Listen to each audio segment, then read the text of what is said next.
Ladies and gentlemen, please help me make welcome. She's going to come right now and tell us her motivation, why she decided to write the book. Please help me make welcome the celebrants,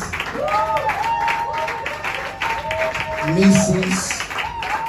Priscilla Oluwajumolo Oyabumi. Please. Hallelujah. God bless you. Good afternoon, house. I have to raise it up. I'm sorry. Good afternoon. Good afternoon, sirs. Good afternoon, man. In fact, I'm so overwhelmed. I really don't even know what to say.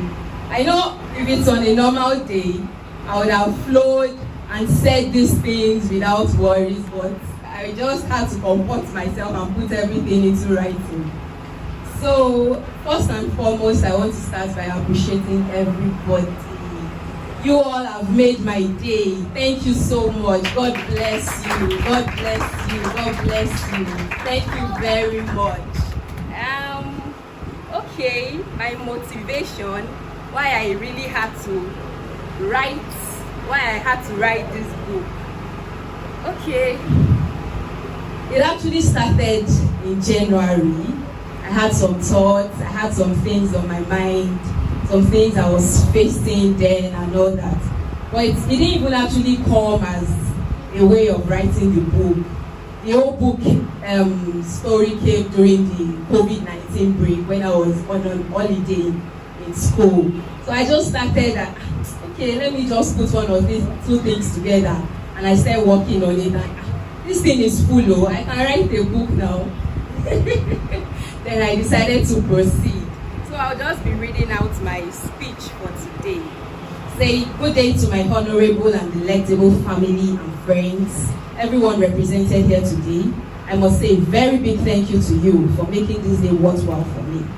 What more can I say? And thank you to the giver of all good things. What more can I say?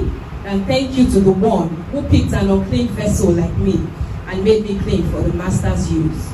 What more can I say? And thank you to the God who has shined his face on a girl like me, someone who has been in the midst of so much fear and uncertainty of what tomorrow holds. 1st of January 2020, after the crossover, I looked up to heaven and said, Lord, you know I'm actually grateful for another year, but I had to do an evaluation of my life, and I realized the only thing I could be grateful for was the gift of life over me and my family. But what happened to the other things that were supposed to make life meaningful and spicy? These things I refer to them as my personal achievements, goals and visions. All these were left untouched. Then I began to feel a sense of emptiness right inside me. Then I said to myself, what is the use of living a life without a content? What is the use of going through life without adding value or being a blessing to others who come across your path? Everything just looked static, and I knew career-wise I wasn't doing enough. I love learning. My passion is in the medical field, and I knew I haven't gotten to that level of functionality I was supposed to be. I just knew I hadn't hit the nail on the head.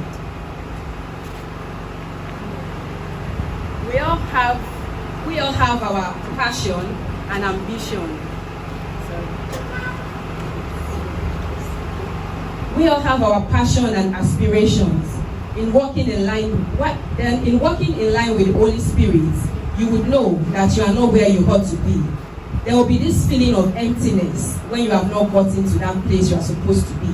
And that was it for me. I kept hearing that voice saying, Juwon, you are made for more. So right on my knees that day, I looked up to heaven and I said, Lord, you know what? I can't run, I can't walk, I can't even crawl. Please just carry me. And all of a sudden, I began to feel that strength. I also put my determination to work. I put on my running shoes with so much determination to pursue, overtake, and without fail recover all. I also realized I was going to be entering into another decade of my life, and I was just tired of being an ordinary me. I knew I wasn't fulfilling my purpose, and checking into my life, another decade gone, what? So I started asking myself, what have you been doing? I realized that we all are on a journey. We are on an assignment, and we are not created to just come and pass through life. What is going to be your excuse when you are asked to give an account of your journey on the last day? I had an experience about a year ago. I had a bunch of keys with me, having about 20 keys in it, and I had to open a door, not sure which one was the key. So I just picked one key, and on the first try, that was the key. Then I thought to myself, life is actually like holding a bunch of keys. The solution is right there with us, but we just have to keep trying. I'll be explaining this based on 3 basic age groups, because some people are opportune to get the key to unlocking the door to their potentials and the keys to unlocking life's puzzles early enough in life. Some people actually get this key while they are children or even young adolescents, right under the age of 15.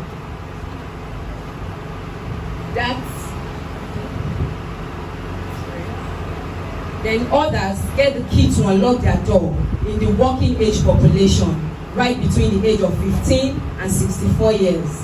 Others are not so fortunate and get this key to unlock their own doors at their elderly age, a population of about 65 years and above. An example of someone who falls under this is Kentucky Fried Chickens, who today we are still shouting about. At the age of 65, he was still able to unlock his own visions.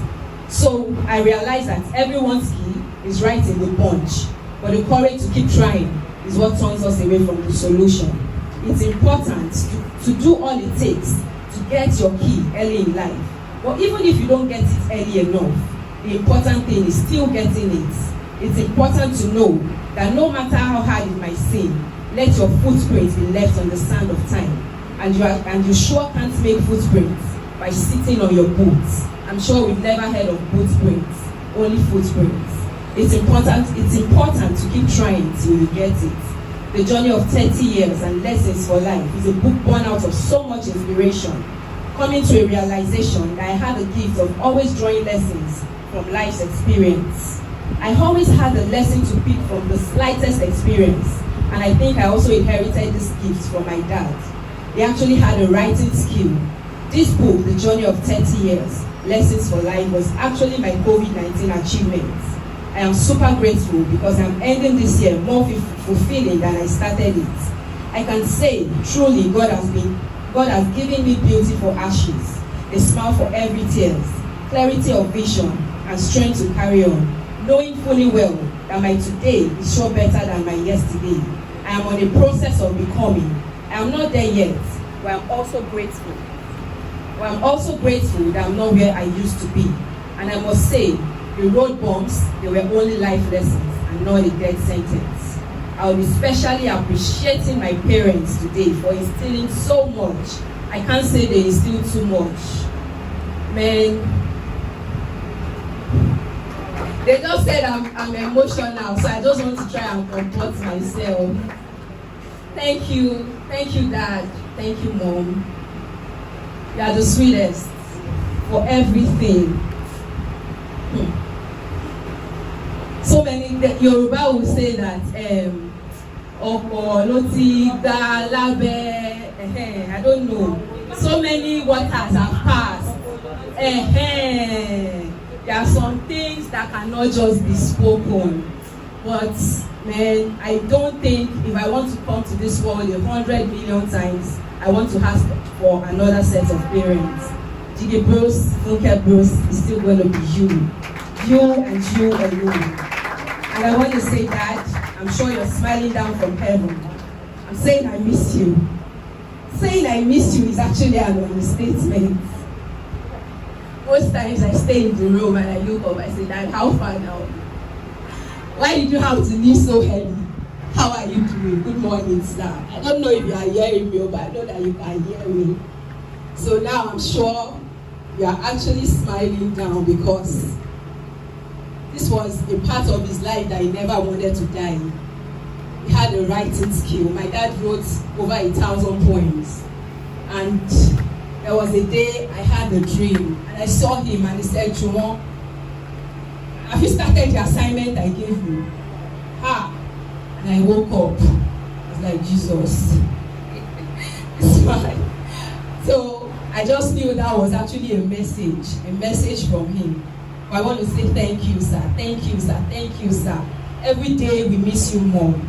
Thank you. And to my mom, I call her mother of life, Ya Bruce. Thank you for the sacrifice. She's selfless. She's strong. Seriously. I know talking about mothers, we all have a story to say about our mothers. But this mother that God gave to me, oh my God, I don't know. In fact, she's just too much. I'm not praising her because she's here, but because of all the things she has done. She will scold us when we were small. She did not spare the rod though. If you have read my book, you will actually see that part.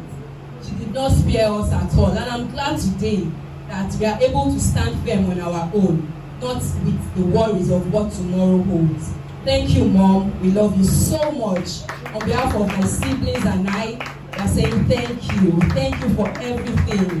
Despite our health challenges, despite everything, she still tells us people should be strong, move on. There is no, you fail, okay? You must rise again. It's not possible. How can you be sitting down? She will surely look for another way for you. So thank you for the encouragement. I love you, Ma'am.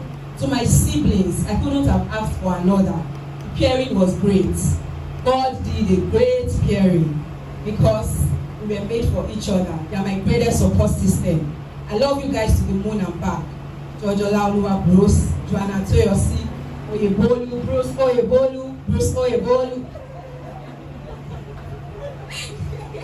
And my darling pastor, Pastor David Oyebolu. In fact, thank you, sir.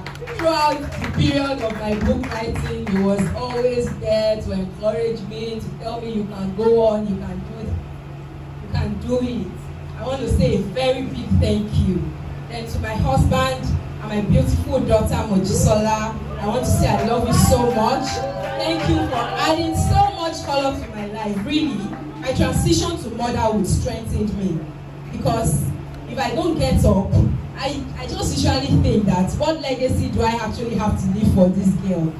When she goes out and see her friends and they're like, okay, what, this is my mom, this is my mom. I don't want her to come and ask me, Mom, what were you doing when your mates were making it? So I just feel I have to stand up. I have to stand up for her. I just have to do it for her. And I'm actually proud of the girl she's becoming today.